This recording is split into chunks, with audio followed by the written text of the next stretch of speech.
All right, shout out to the mighty Who Dat Nation. Shout out to FanDuel, the official sponsor of the show. Much love to them. Y'all feel free to go to FanDuel for all your prop bets. In this episode, man, we're talking about Chris Olave's contract, right? What's that looking like?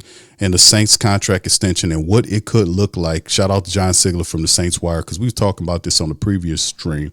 We want to see how the Saints handle the situation, because to me, it's probably one of the biggest things left to do is to get Chris Olave's contract. Now, there are still several other agreements that the Saints could get to and handle business on, to be honest with you. Let's take a look at over the cap's numbers on these contracts so you can see what we mean here. As it's showing, the Saints at $13.2 million. They have well more than enough to function, signing the draft class, this sort of thing. But if they needed more money, a extension with Chris Olave would definitely free that up for the base salary this year. And they can also, if they wanted to, restructure Cesar Ruiz's contract, which is the highest, second highest behind Chris Olave's base salary at $9.5 million.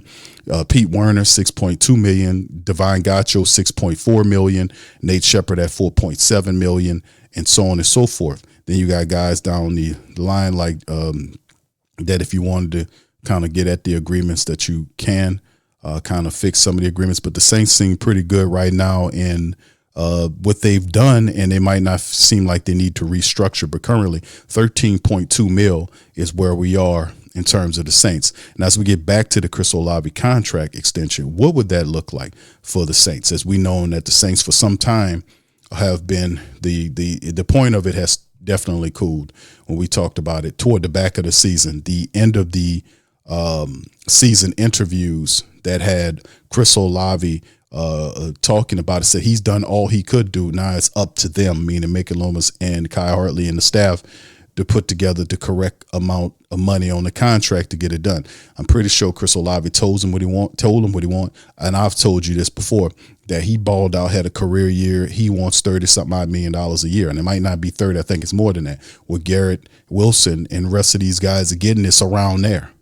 So are the Saints comfortable with playing their wide receiver $130 million? Are the Saints really ready to pay $30 million to their wide receiver? And the fact that they're moving in a certain way where they're trying to restructure the cap. It's yet to be determined. They're cool with the $15 million because that's half of the 30 that he's asking for, the 30 plus, should I say, that he's asking for. Are they comfortable with giving him $30 million a year to have him there next to Tyler Shough? So we'll see how the drafting is. The drafting will show you the next month if the Saints are serious. I just covered a report recently talking about the connection to if the Saints take a wide receiver in the first round, what that could possibly mean to an extension with Chris Olave. And yet there's nothing going on right now. They're at a standstill, and Chris Olave could be basically playing his final year on the rookie deal at that $15.4 million. Can the Saints finally get to business and get that solved? Because that will free open a lot of money. But let's get into the article right here. That both sides know Olave is a valuable weapon for Tyler Shough to lean on, but the team's perspective, Olave has an injury history to be worried of. So despite the fact that he showed you this year, he balled out. It didn't completely squelch the concerns of the team about the duration or the ability to stay healthy for Chris Olave. Had it squashed it down, in your opinion? Did it stop it in your minds of Who Dat Nation? He balled out, but did it stop in your minds because of the year he balled out? Did it make his injury concerns go away in your mind? Seriously, so let's get into the article. He's only a year removed from the concussion sideline for half the season. From Olave's point of view, he's proven he can stay on the field while handling a career high 156 targets.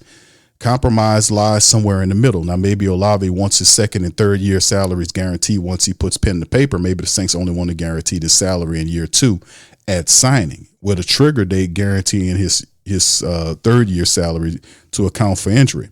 Maybe Olave counters by asking for an injury guarantee that pays him even if he can't pass a physical. It's easy for two sides to agree on raw numbers. This kind of detail is what bogs this down. The Saints are picking up Olave's fifth-year option for 2026, bought them some time to consider should they make this move? Now, yeah, Chris Olave has been dealing with concussions, yeah, but like I'm saying, a concussion is an issue that you can't rightly stop. You know, I don't understand, because a lot of the concussions is because people are hitting him in his head.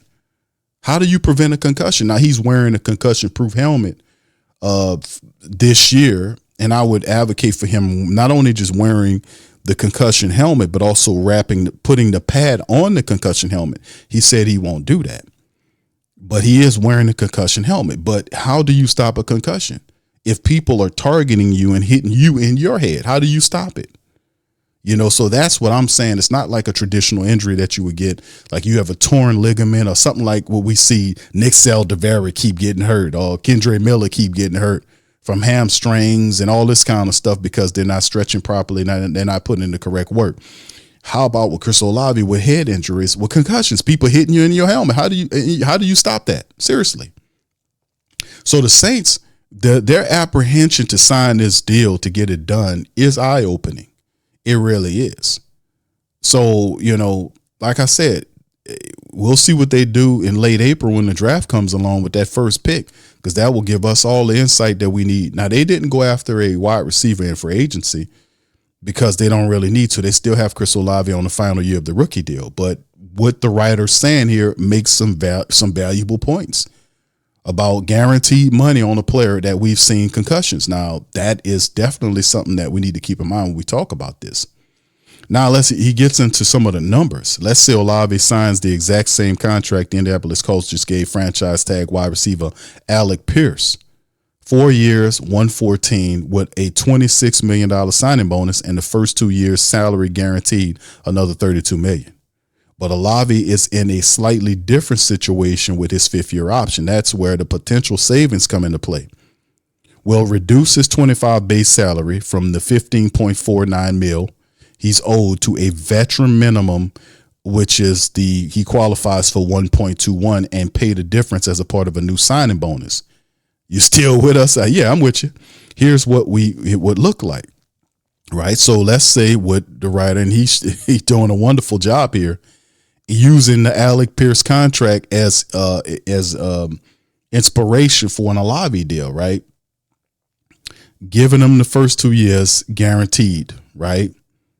But then kind of working the fifth-year option into a vet minimum, which is the common thing the Saints do, at 1.21 mil. That is a lot of money you save. For you go from 15.49 to 1.29 mil. That's roughly what, $13-14 million for that you get back on your cap. That adds to what you have, which is what, $13 million. You know, that catapults you to nearly $30 million. You know, so this is what he has here, and I think this is a good idea. We'll see how it works out. So the salary cap for this year, 16.45. The base salary is 1.2, and the signing bonus prorated is 5.2. So his hit 6.4 for 2026 this year. His base drops to 1.2. His signing bonus is 5.2. And there you go. Then the 27 year, which it'll be a 4-year agreement that they're basically he's advocating for. Next year hit goes to 35.2 mil, which is 30 million base with a 5.2 million signing bonus. 28, year 28 is 32.2 again. Well, it's 35. It drops 3 million to 32.2 with a $27 million base and a 5.2 million signing bonus that's prorated. Then in the final year of the deal, it's 32.2 again with a $25 million base salary with 5.2 signing bonus prorated and $2 million roster bonus, right? And then in 2030, the contract voids, leaving behind 5.2 in dead money, which is significantly reduced based on what we have. And of course, we know based on coming into next year or whatnot, what do the Saints then do when we get to 27? Do they tend to restructure it? You know, we'll see how they handle that, restructure without void years. Of course, the Saints could restructure it differently. They could avoid using the void year just like they did with the free agent pickups of David Edwards and Travis Etienne. They could offer Olave a higher first-year base salary, which they did with Etienne too, paying him $2 million rather than the 1.25. From Olave's camp, he would be aiming higher than what the Colts paid Alec Pierce too. Any number of things could result in a higher 26 salary cap hit than what we projected. He could be targeting the 130 his college teammate Garrett Wilson got from the Jets last year. And that's what I think is going on. Like I said, I think Chris Olave is not happy with 25 or 26, 27, 28. I think Chris Olave wants north of 30 million a season. I really think that. He wants something comparable, maybe not exactly with Garrett Wilson, but it puts him within the neighborhood of what Garrett Wilson is getting.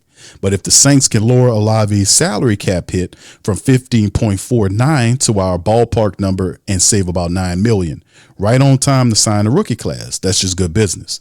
They'll need another $7.6 million to sign their draft picks, and that's if they don't make any trades. We're estimated right now at $13.29 million in cap space, according to Over the Cap, extending Olave and freeing up cap space in one looks like a smart decision. That doesn't mean it's a simple one. So I shout out to John Sigler for at least doing the cap work and putting together the materials for what could possibly be a good deal. Appreciate you. But right now, like we're saying, it's showing over the cap. As of right now, the recording of this broadcast, Saints are at 13.2 mil over the cap. Well, in the black rather. So if they're looking at it, Chris Olave could be a big deal that could save them money. Doing that will bump them, put him in some good space. It will put them over 20 million in money. The Cesar Ruiz, they can rework his deal as well. Like we've seen them reworking McCoy and all these other guys. Cesar and recently they did Carl Granderson recently, right? We've seen them work Carl Granderson, Chase Young, Jawan Johnson, these guys. But still, the highest base salary right now outside of 15.4 million for Chris Olave is Cesar Ruiz, which could be a lot easier to work than the extension for Chris Olave because there is definitely some resistance there between how much money Chris Olave wants and what the Saints is willing to pay him. That's why I've asked, are the Saints ready? And I'm asking you guys that, the Great Saint Think Tank, I'm asking you guys that right now, are the Saints ready to pay a wide receiver $30 million a year? Are they ready? We know they'll give it to a quarterback, but are the Saints willing to pay Chris Olave $30 million a year? Do they see him as a $30 million wide receiver? That is the question. This is why he is not signed on an extension, and his replacement or insurance policy could be in the draft. It could definitely show us what they're doing in the draft. You see what I'm saying? It's interesting, man, because I thought by this time Chris Olave would have his extension in place, but the Saints definitely have a plan. But the question I have to you guys is, do the Saints see Chris Olave as a $30 million wide receiver? Y'all know they see him as a good one, but do they see him as a $30 million wide receiver? Do you see him as a $30 million wide receiver? That'll be interesting as we going forward. So anyway, that's all I got for you guys today. Please feel free to hit the like button, hit the subscribe button. The Sports Coma getting very close to 15,000. Please help us get over that for our followers, man. That'll be a huge deal for us at the Sports Coma. Been operating for over a decade, been doing our thing. Shout out to you guys for your support. Shout out to our membership, YouTube, Patreon membership family. If you want to help the movement, please go on patreon.com/the Pro Media Network and join the fam. That way it helps us keep this stuff moving. It keeps the updates coming, keeps the improvement of everything we got going on here at the Sports Coma with Big Q. So what? Shout out to FanDuel, the official sponsor of the show. Get all your prop bets in at FanDuel. Also, listen, I'd like to thank all of you guys for listening to the show. Hit the comment section up. Let me know how you feel about Chris Olave and why this isn't done yet. This is kind of a big deal on the low. But anyway, I'm going to get at y'all on the next one, man. Listen, I appreciate y'all on that, and I'm going to holler at you on the next one. Much love, peace, and who that to you. Who that say they gonna beat them Saints? Who that? Who that? Who that say they gonna beat them Saints? Who that? Who that? Who that say they gonna beat them Saints? Who that? Who that?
Whether you're catching up on Saints news at Jackson Square, checking Pelicans scores in the Garden District, or staying updated on LSU while grabbing coffee in the French Quarter, there's one place that keeps you connected to everything that matters in our city.